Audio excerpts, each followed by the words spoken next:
जय हिंद दोस्तों, स्वागत है आप सभी का हमारे इस नए वीडियो में। दोस्तों CDS 1 2022 के रिजल्ट आने के पहले इंडियन आर्मी की तरफ से एक नई नोटिफिकेशन जारी कर दी गई है। इस नोटिफिकेशन के बारे में मैं आपसे एक डिटेल में बात करने वाला हूं। यह नोटिफिकेशन TGC यानी कि टेक्निकल ग्रेजुएट कोर्स 136 कोर्स के लिए जारी कर दिया गया है जॉइन इंडियन आर्मी के वेबसाइट पे। मैं आपको आज की इस वीडियो में इसके बारे में कंप्लीट डिटेल बताने वाला हूँ कि इसका एलिजिबिलिटी क्या है, एज लिमिट क्या है, कंप्लीट जो नोटिफिकेशन आया है नोटिफिकेशन के गो थ्रू करवाने वाला हूं। इसके वैकेंसी को लेकर हम बात करने वाले हैं। यह एंट्री एक ऐसी एंट्री है जिसमें आपको रिटन एग्जामिनेशन देने की कोई ज़रूरत नहीं होती है। डायरेक्ट आपका SSB का कॉल अप लेटर आता है। इसमें कोई भी रिटन एग्जाम या फिर कोई भी टाइप का एंट्रेंस एग्जाम नहीं होता है। डायरेक्ट आपका SSB का कॉल अप लेटर आता है based on your marks in your graduation. ये ग्रेजुएट के लिए होने वाला है। जिस तरह TES एंट्री होता है, TES जो कि 10+2 के लेवल पे होता है, उसी तरह से TGC एंट्री टेक्निकल एंट्री जो कि होता है ग्रेजुएशन के लेवल पे, दोनों सिमिलर है। बस एक होता है 10+2 के लेवल पे और दूसरे होते हैं ग्रेजुएशन के लेवल पे।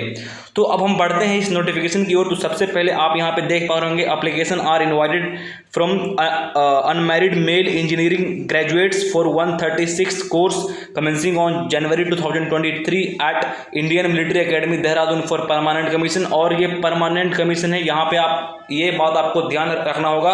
And this is only for male not for female. ये कंप्लीटली सिर्फ मेल के लिए है permanent commission who will be trained at Indian military academy. और इसका ट्रेनिंग मात्र 49 वीक्स का है, जो कि सबसे कम ट्रेनिंग में उनको जो पोस्ट मिलने वाला है लेफ्टिनेंट का पोस्ट, वो भी as an engineer in the Indian armed forces. तो अब हम बात करते हैं इसके एलिजिबिलिटी को लेकर। तो एलिजिबिलिटी अभी आप अपने स्क्रीन पे देख पा रहे होंगे। इसका नेशनलिटी ये इंडियन वगैरह होना चाहिए। इसके अलावा ये सारे कंट्री से आप यहाँ पे देख पा रहे होंगे। मेन जो कैंडिडेट के मन में क्वेश्चन आता है कि इसका एज लिमिट क्या है, तो एज लिमिट 20 to 27 ईयर्स, मतलब candidate should be born between 2 January 1996 and 1 January 2003। If you are born between these two dates and both the dates are also included, then you are eligible for this entry and you can apply this entry by visiting the join Indian army website. वहाँ पे जाके आपको login करना होगा। Login करने के बाद apply online वाले सेक्शन में जाके आप इस ग्रेजुएट एंट्री के लिए अप्लाई कर सकते हैं TGC 136 कोर्स। इसके अलावा यहाँ पे आप देख पा रहे होंगे education qualification for applying candidates who have passed the required engineering degree और in the final year of engineering degree course are eligible to apply. अगर आप फाइनल ईयर ग्रेजुएशन कर रहे हैं, इंजीनियरिंग मतलब बीटेक फाइनल ईयर में हैं या फिर ग्रेजुएट हैं, तो आप इसके लिए अप्लाई कर सकते हैं। एजुकेशन क्वालिफिकेशन यही है। इसके अलावा all the final year appearing candidates whose final year/final semester exam will be scheduled after 1 January 2023 are not eligible to apply। मतलब अगर आपका फाइनल सेमेस्टर का एग्जाम 1 जनवरी 2023 के बाद होने वाला है, तब आप इसके लिए अप्लाई नहीं कर सकते हैं। जिन यूनिवर्सिटी में जो आपका जो कॉलेज है, उस कॉलेज में अगर आपका ये एग्जाम, आपका फाइनल ईयर ग्रेजुएशन का एग्जाम 1 जनवरी के पहले होने वाला है, वो लोग अप्लाई कर सकते हैं। यहाँ पे क्लियरली मेंशन कर दिया गया है। इसके बाद जो आप सभी के लिए इम्पॉर्टेंट मैसेज है, आप यहाँ पे देख पा रहे होंगे वैकेंसी को लेकर। तो वैकेंसी यहाँ पे अलग अलग ब्रांच है, क्योंकि जब आप आर्मी में इंजीनियर बनने जा रहे हैं तो इंजीनियरिंग के अलग अलग ब्रांच होते हैं। Civil engineering, mechanical engineering, architectural engineering, उसके बाद electrical engineering, computer science engineering, इसके अलावा इंफॉर्मेशन IT इंजीनियरिंग, उसके बाद electronics and telecommunication engineering, electronics and communication engineering. ये सारे वैकेंसी आप यहाँ पे देख पा रहे होंगे। तो मैं आपको जितने सारे ब्रांच हैं, ब्रांच वाइज मैं आपको उसकी वैकेंसी बताने वाला हूं। तो सबसे पहले सिविल इंजीनियरिंग में टोटल 9 वैकेंसी है। और एक बात मैं आपको फिर से रिमाइंड करना चाहता हूं कि this vacancy is only for male not for female. इसके अलावा आर्किटेक्चर में आपका इसका 1 वैकेंसी है। मैकेनिकल ब्रांच में टोटल 6 वैकेंसी है। इलेक्ट्रिकल और इलेक्ट्रॉनिक्स में टोटल 3 वैकेंसी हैं। इसके अलावा computer science engineering, computer science MSc computer science में टोटली 8 वैकेंसी हैं। इसके अलावा आप यहाँ पे देख पा रहे होंगे IT इंफॉर्मेशन टेक्नोलॉजी में 3 वैकेंसी हैं। इलेक्ट्रॉनिक्स एंड कम्युनिकेशन ENT में 1 वैकेंसी है।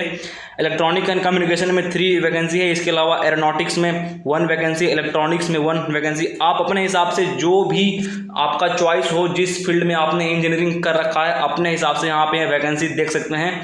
आपको ये नोटिफिकेशन जॉइन इंडियन आर्मी की वेबसाइट पे भी देखने को मिल जाएगा, वहाँ से भी आप चेकआउट कर सकते हैं। इसके अलावा प्रोडक्शन में आपका 1 वैकेंसी है, ऑटोमोबाइल इंजीनियरिंग में आपका 1 वैकेंसी है। सो टोटल जो वैकेंसी होने वाला है इस TGC 136 कोर्स के लिए वो आपका 40 वैकेंसी है इन टोटल। और एक चीज़ और जो यहाँ पे क्लियरली मेंशन कर दिया गया है, मैं आपको एक बार रीड करके बता दे रहा हूँ। Recommended candidates of TGC 136 course whose merit list is not within the number of allotted vacancy of respective engineering streams may be offered to join short service commission course subjected to the meeting of all other eligibility। मतलब अगर आप eligibility criteria को नहीं कर पा रहे हैं तो आपको शॉर्ट सर्विस में डाल दिया जाएगा। इसके अलावा जो आपका ट्रेनिंग होने वाला है एज यूजुअल मैंने आपको पहले ही बता रखा था कि इसका ट्रेनिंग सबसे शॉर्ट होता है और इसका भी ट्रेनिंग इंडियन मिलिट्री एकेडमी में होता है। मतलब अगर आप कोई ऐसी एंट्री से ज्वाइन कर रहे हैं जिसका ट्रेनिंग इंडियन मिलिट्री में एकेडमी में होता है तो उस केस में आप परमानेंट कमीशन बनने जा रहे हैं। जो फिलहाल इंडियन आर्मी के चीफ हैं, chief of army staff general Manoj Pande, वो भी आर्मी में इंजीनियर रह चुके हैं पहले, और उनको देखिए वो अभी जो इंडिया के हाईएस्ट पोस्ट है आर्मी में जनरल के पोस्ट पर पहुँच चुके हैं, वो एक इंजीनियर हैं। तो जो इंजीनियरिंग का जो ट्रेनिंग ये जो ट्रेनिंग होने वाला है ये 49 वीक्स का ट्रेनिंग होने वाला है ड्यूरेशन, और इसका कॉस्ट वगैरह ये आप देख सकते हैं। इसके अलावा आपको जो प्रमोशन का जो रहता है रैंक, मतलब कितने साल के बाद आपका प्रमोशन होने वाला है। जब आप कमीशन होंगे इंडियन आर्मी में तो आप लेफ्टिनेंट बनेंगे, उसके बाद 2 साल के बाद आप कैप्टन बन जाएंगे, फिर टोटल 6 ईयर ऑफ सर्विस के बाद आप मेजर, उसके बाद फिर 13 ईयर ऑफ सर्विस के बाद लेफ्टिनेंट कर्नल, उसके बाद फिर 26 ईयर ऑफ सर्विस के बाद आप कर्नल, और उसके बाद आपका जो मेरिट रहेगा, मेरिट के हिसाब से जो आपका आगे वाला पोस्ट है उसमें आपका सिलेक्शन होने वाला है। फिर आप अपना सैलरी यहाँ पे देख सकते हैं, सैलरी अच्छा खासा होता है। मैं इसके बारे में ऑलरेडी एक वीडियो बना चुका हूँ कि इंडियन आर्मी में कितने सैलरी होते हैं। एक बार आप फिर से इसका स्क्रीनशॉट भी ले सकते हैं। इसके बाद इसमें कई सारे अलाउंस होते हैं। अलाउंस के तौर पे आपको MSP दिया जाता है मिलिट्री सर्विस पे। फिर आपको अगर आप फ्लाइंग में ज्वाइन करते हैं तो फ्लाइंग अलाउंस दिया जाता है। फिर आपको अगर कोई इंस्ट्रक्टर वगैरह आप बनते हैं पैरा अलायंस तो वहाँ पे भी आपको दिया जाता है। इसके अलावा अगर आपका पोस्टिंग हाई आल्टीट्यूड में होता है तो उसके अलावा आपको पोस्टिंग वहाँ के हिसाब से होता है। फिर अगर आपका पोस्टिंग सियाचिन में है तो सियाचिन अलाउंसेस होता है। फिर uniform allowances, ration allowances, transport allowance, मतलब कई सारे अलाउंसेस। सैलरी में तो आपको कोई दिक्कत नहीं होनी चाहिए, सैलरी इसमें काफ़ी अच्छा खासा होता है। जब आप आर्मी में ज्वाइन कर लेते हैं तो मतलब कमीशन होने के तुरंत बाद आपको अराउंड 90,000 से लेकर 1 लाख रुपये तक का सैलरी आपको इन हैंड स्टार्टिंग में मिलना स्टार्ट हो जाता है, स्टार्टिंग से ही। इसके अलावा जब आप ट्रेनिंग में रहेंगे इंडियन मिलिट्री एकेडमी में तो ट्रेनिंग के टाइम से ही आपको 56,100 रुपीज़ आपको ट्रेनिंग के टाइम में ही मिलना स्टार्ट हो जाएगा, जो कि एक काफ़ी अच्छी सैलरी और जॉब अपॉर्चुनिटी है। तो यहाँ पे आप देख पा रहे होंगे, आई थिंक आपको एक कंप्लीट डाउट क्लियर हो गया होगा। अप्लाई करने के लिए आपको ज्वाइन इंडियन आर्मी पे एक अकाउंट होना जरूरी है। जब आप ज्वाइन इंडियन आर्मी में ऑफिसर सेक्शन में जब आप अपना अकाउंट बना लेंगे, अगर आपको अकाउंट पहले से ही है तो आप लॉगिन करें और अप्लाई ऑनलाइन का जो बटन आएगा डैशबोर्ड में, उस अप्लाई ऑनलाइन वाले बटन पे क्लिक करके आप इस पे अप्लाई कर सकते हैं। लेकिन अगर आपका ज्वाइन इंडियन आर्मी पे अकाउंट नहीं है तो आप अभी अकाउंट बनाएं। इस वीडियो को देखने के बाद एक वीडियो मैं बना चुका हूँ कि how to create account on join Indian army website, आप वो देखें और अपना अकाउंट बनाएं। अकाउंट बनाने के बाद आप इस पोस्ट के लिए अप्लाई कर सकते हैं। ये बहुत ही इजी है अप्लाई करना। इसके अलावा जो लास्ट पॉइंट आप सभी के लिए काफ़ी इंपॉर्टेंट बन जाता है कि इसका लास्ट डेट कब है अप्लाई करने का।